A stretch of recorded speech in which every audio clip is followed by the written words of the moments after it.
था। तो आज हमारे पास एक क्वेरी आई, वो आपको बताना बहुत ही जरूरी है और मेरी सहानुभूति उनके पास है। मिस्टर अखिलेश सिंह जी हैं, उन्होंने हमें लिखा है, सर मैं आपका नियमित व्यूअर हूं और मैंने करीब 3 माह पहले 17 लाख रुपए निम्न फंडों में लगाया है। एचडीएफसी मिड कैप में 7 लाख बोल रहे हैं, एचडीएफसी स्मॉल कैप में 4.3 लाख बोल रहे हैं, एंड क्वाड स्मॉल कैप में 5 लाख बोल रहे हैं। एंड फिर क्यों इन्होंने लिखा है मेरी समझ में नहीं आ रहा है। एचडीएफसी मिड कैप में इन्होंने 85,000 लिखा है, तो प्लीज हेल्प। देखिए सर, मैं आपको सबसे पहले तो एक बात बता दूं कि अगर आप मेरे नियमित व्यूअर होते, आप रिसेंटली आपने मेरे चैनल को देखना शुरू किया होगा, अगर आप देख रहे होते तो इस प्रकार के आत्मघाती कदम आप नहीं लेते। आत्मघाती कदम मैं आपको इन द सेंस इसलिए बोलना चाहूंगा, उससे पहले मैं आपको यह बताना चाहूंगा, आपने इसमें अपनी एज नहीं मेंशन किया है, दूसरा रिस्क एपेटाइट आपने नहीं मेंशन किया है, तीसरा आपने गोल नहीं मेंशन किया है, एंड चौथा आपने अपना टाइम नहीं मेंशन किया है। अगर आप ये मेंशन कर देंगे तो मैं आपकी क्यूरी को जरूर कवर करूंगा और मैं आपके दर्द को समझ सकता हूं कि इस समय अगर आपने 3 माह पहले इसमें, जाहिर सी बात है कि आपने रिटर्न्स को देख करके इसमें उसके वशीभूत होकर के, जो मैं काफी दिनों से चिल्ला रहा हूं, आप उससे वशीभूत होकर के इसमें आपने क्या किया है, अपना एक मुश्त का पैसा झोंक दिया है, ठीक है ना। अगर आप नियमित व्यूअर होते तो मेरे ख्याल से आप इस टाइप का कदम नहीं लेते। बिकॉज क्या है कि मैं जो भी सजेस्ट करता हूं आपका एज प्रोफाइल के मुताबिक, आपके रिस्क प्रोफाइल के मुताबिक, आपके टाइम होराइजन के मुताबिक, इसी प्रकार से हमेशा सजेस्ट करता हूं। कभी भी मैं इस प्रकार के आत्मघाती कदम लेने के लिए नहीं करूंगा। अगले भी पीछे देखिएगा, जो मेरे व्यूअर्स ने इस प्रकार से कई सारे अगर फंड्स लिए हुए थे तो भी उनको मैंने यही सलाह दिया था, यस आप जाइए 1 या 2 मिड कैप या स्मॉल कैप में, वो भी एज के प्रोफाइल के मुताबिक। खैर चलिए कोई बात नहीं, जो हो गया सो हो गया। ऐसा नहीं कि उसको काउंटर नहीं किया जा सकता या उसको सजेस्ट नहीं किया जा सकता। सबसे पहली बात तो क्या है, मैं इस पर आपको, अगर आप ये चीजें मेरे को बता देंगे तो मैं आपको सही तरीके से आपका टैक्स कहां पे एप्लीकेबल हो रहा है, जाहिर सी बात है आज मैं आपको इसकी चर्निंग का सलाह नहीं दे सकता। आपका टैक्स कहां पे एप्लीकेबल हो रहा है, नंबर 1, दूसरा आपकी एज क्या है, नंबर 2, एंड तीसरा क्या है आपका गोल एंड टाइम क्या है। ये चीजें अगर आप मेरे को बता देंगे, आप जाहिर सी बात है आपने कुछ सोच करके अपने गोल के मुताबिक किया होगा, या आपने लालच में आकर के किया मेरा इतना मल्टीप्लाई हो जाएगा। उसको आप कभी भी बोलते हैं ना, डॉक्टर और वैद्य से अपना मर्ज नहीं छुपाना चाहिए। तो आपने उसको हमें बिल्कुल एकदम साफ शब्दों में लिखना चाहिए और कन्फेस करने में कोई बुराई नहीं होती। उससे क्या होता है, एक आत्मविश्वास आदमी का बढ़ता है और जाहिर सी बात है कि आपको अच्छा से अच्छा सेशन मिलेगा और बढ़िया पोर्टफोलियो आपका तैयार करवा दिया जाएगा। इसमें कोई भी दो राय नहीं, अगर आपने मदद मांगी है तो। बट ये 3 चीजें आप जरूर मेंशन करिएगा। आगे अब आ जाते हैं, क्योंकि कई सारे व्यूअर्स हैं, समय की कमी है, तो उसके बाद में अगले इस पर आ जाते हैं, how select mutual fund in India, ठीक है ना, फॉर एसआईपी।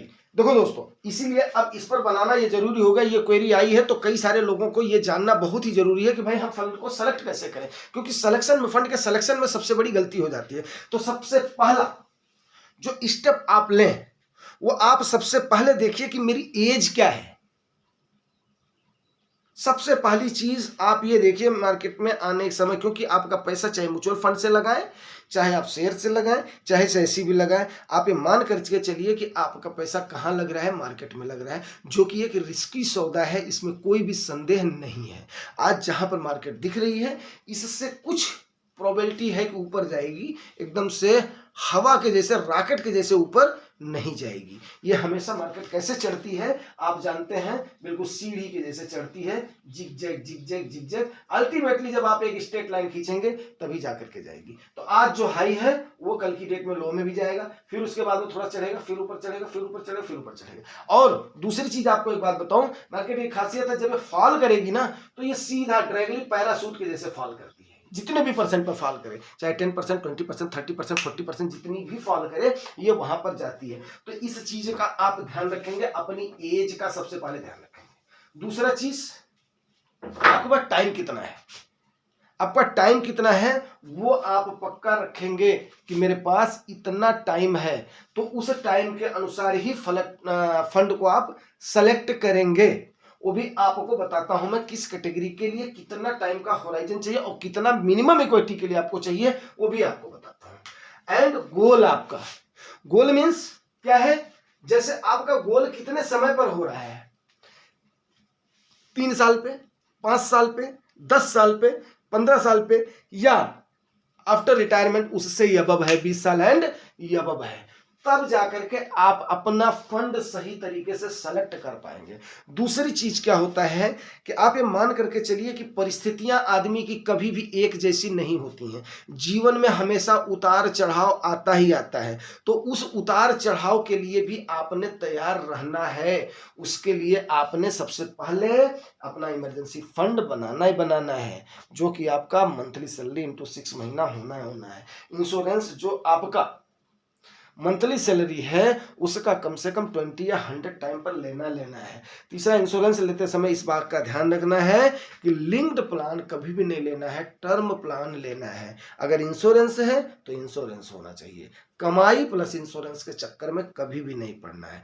बहुत सारे एजेंट हैं जो कि आपको उस चीज को सजेस्ट करेंगे, दुनिया भर के घूम रहे हैं, क्योंकि उनका बेनिफिट ज्यादा। बड़े साफ गोई से मैं बोल रहा हूँ, क्योंकि कई लोग नाराज हो जाएंगे, हो जाने दो। मेरे व्यूअर्स का, मेरे सब्सक्राइबर्स का जहां पे भला हो रहा है मैं वही बात बोलूंगा। तो अगर आप इन चीजों को कर रहे हैं तो आप one of the best fund select कर पाएंगे, अपने गोल के मुताबिक, अपने एज के मुताबिक, अपने टाइम होराइजन के मुताबिक। अगर आपको गोल 3 से 5 साल है, ठीक है ना, 3 to 5 ईयर है, तो आप हाइब्रिड फंड को लेंगे, ठीक है ना। ये एक प्रकार की खिचड़ी है, बट वो खिचड़ी है जिसमें आयुर्वेदिक चीजें मिली होती हैं, मतलब डेप्ट का सहारा लिया जाता है। आपका इसमें पैसा लेस होने के चांसेस कम है, कुछ ना कुछ 3 से 5 साल में आपका हाइब्रिड फंड दे देगा।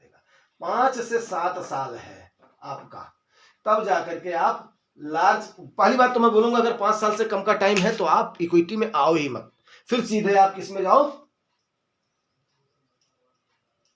आप सीधे जाओ किसमें, जो आपके गवर्नमेंट के सेफ इंस्ट्रूमेंट हैं, उत्कल फाइनेंस का हो गया, और भी स्मॉल फाइनेंस बैंक हो गए, तो सुंदरम फाइनेंस हो गया, ये सब आपको 9 साढ़े 9% तक आज के टाइम पर रिटर्न दे रहे हैं, इसमें कोई भी संदेह नहीं, वो भी फिक्स्ड दे रहे हैं आपको 9% तक, ठीक है ना। आप वहां पर चले जाओगे, 5 लाख की गवर्नमेंट ये दे रही है। आप ये मत छोड़िए वो स्मॉल फाइनेंस है, वो फाइनेंस बैंक है, तो वो ले लेगा 5 लाख तक की गवर्नमेंट आपको क्या दे रही है, गारंटी दे रही है, अगर उतना आप वहां पर रख रहे हैं। ये बात मैं आपको अभी क्लियर कर दूं। तो आपको क्यों आप इसके चक्कर में पड़ रहे हो, इक्विटी चक्कर में पड़ रहे हो, अगर आपका 3 से 5 साल में होराइजन है तो मतलब ही नहीं है, फिर आप लालची बन रहे हो, आपको अपने गोल से कोई भी जो है सरोकार नहीं है, सीधी और साफ सी बात है। 5 से 7 साल का होराइजन है तो आप कहां चले जाइए, large cap and flexi cap, ठीक है भाई सब, नहीं तो बैलेंस एडवांटेज वगैरह में चले जाइए, ठीक है। किसी फंड का मैंने नाम लिया, कैटेगरी आपको बता दिया। वहीं आपको 7 से 10 साल का अगर होराइजन है तो आप मिड में भी जा सकते हैं, ठीक है, मिड में भी आप, इसीलिए तो आपको यही बोला जाता है, एक लाल ले लो, एक आप फ्लेक्सी ले लो, एक आप मिड ले लो, उसके बाद में 10 साल से अबव का अगर आपका टाइम है, 10 ईयर से अबव का है, तो आप डालिए स्मॉल में, लार्ज एंड मिड में, इसमें सब में डालिए आप, ठीक है ना, मिड एंड स्मॉल में इसमें डालिए आप, क्या फर्क पड़ रहा है। लेकिन कम से कम आपके पास टाइम है, 3 साल का टाइम है, 2 साल का टाइम है, 1 साल का टाइम है, 5 साल का, आप डाल लो किसमें, स्मॉल कैप में, तो आप आग में अपने हाथ डाल रहे हो। बहुत ही सिंपल और साफ से शब्दों में मैंने आपको समझाने की कोशिश किया है। अगर आपको डिटेल से विस्तृत जानकारी चाहिए तो आप उसके बाद में कमेंट करते जाइए, जिसकी जो जो रिक्वायरमेंट है मैं उसको जरूर फुलफिल करूंगा, वो मेरा दायित्व है। लेकिन दोस्तों देखिए, जैसे अभी अखिलेश सिंह जी का, मैं ऐसा नहीं है, मेरी सिंपैथी इनके साथ है, एंड अच्छी बात है इनको सही मंच मिल गया है। अगर सही तरीके से मुझे अपना जो भी इन्होंने क्या सोच करके इसको लिया है, इनका गोल क्या है, इनका होराइजन क्या है, इनकी इनकम क्या, अगर सही तरीके से करेंगे तो इन्हें बिल्कुल सही एडवाइस आप लोगों के सामने मिल जाएगी। कोई भी, मैं ना तो इनको टेलीग्राम चैनल दे रहा हूं, ना ही कोई इनको व्हाट्सएप नंबर दे रहा हूं, ना ही इनको कुछ भी दे रहा हूं, नो, सबके सामने इनको बाकायदे एकदम से जेन्युइन सजेशन दे दिया जाएगा। क्योंकि कम से कम इतने व्यूअर्स देख रहे हैं, इतने सब्सक्राइबर्स हैं, वो देख रहे हैं, तो कोई ना कोई तो उस पर तुरंत बोलेगा सर आपने गलत राय दिया है। अगर कहीं आपको लगता है मैंने गलत राय दिया, गलत सजेस्ट किया, वो भी आप कर सकते हैं कमेंट, क्योंकि निंदक नियरे राखिए आंगन कुटी छवाए, बिन साबुन बिन तेल के मल मल रोज नहाए। तो ये तो आपने भी सुनी होगी। अगर आप लोग क्रिटिसिज्म आपको लगता है तो यस, अवश्य आप लोग क्रिटिसाइज करिए, बट मैं चांसेस ही बहुत कम देता हूं, क्यों? क्योंकि आज ये आया है इशू, तो कल हमारे हो सकता है कई सारे व्यूअर्स इनको ये इशू आए फंड को सेलेक्ट करने में। बिकॉज आपने मान लिया 1-2 फंड ले लिया है, उसके बाद में अगला आपको करना है, आपका रिस्क क्या है, आपका एज क्या है, आपकी इनकम क्या है, आपका होराइजन क्या है, आप इसको बताएंगे तो डेफिनेट है आपको बता दिया जाए। लेकिन आप ये बोलो कि मेरा कंप्लीट इनकम को आप मैनेज कर दो, तो सो यार ये थोड़ा सा मुश्किल हो जाएगा। बिकॉज घर आपका है, परिवार आपका, बच्चों को कैसी परवरिश देना चाह रहे हो, कैसी एजुकेशन, हाँ आप जो पैसा बचा रहे हो उसको आपका क्या क्या प्लान है, आप उस पर क्या क्या करना चाह रहे हो, डेफिनेटली आपको हेल्प दिया जाएगा जुआनी टॉक्स के द्वारा। ठीक है, उम्मीद करता हूं दोस्तों आपको जानकारी ठीक लगी होगी और आप ये समझते हैं कि इससे लोगों का भला होगा, तो इसको ज्यादा से ज्यादा लोगों को शेयर करने की कोशिश करें ताकि वो भी लाभान्वित हो सकें और कोई हमारे अखिलेश साहब जैसा कदम ना ले गलती से, गलती बोलूंगा, और गलती कब होती है, अनुभव ना होने पर ही गलती होती, कोई बात नहीं, इसको भी सुधार लिया जाएगा। बट इनकी सही तरीके से इनकी डिटेल्ड जानकारी आने दीजिए और उसको टाइम लेकर के कवर कर देंगे। टाइम क्या है यार, टाइम आप लोगों के लिए, जिंदगी ही आप लोगों के लिए। आप जब इसको शुरू कर दिया है तो शुरू कर दिया है, ठीक है ना। तो दोस्तों उम्मीद करता हूं आप भी हमें रिवार्ड जरूर करेंगे, लाइक भी कर देंगे, शेयर भी कर देंगे, सब्सक्राइब भी कर देंगे। शुक्रिया।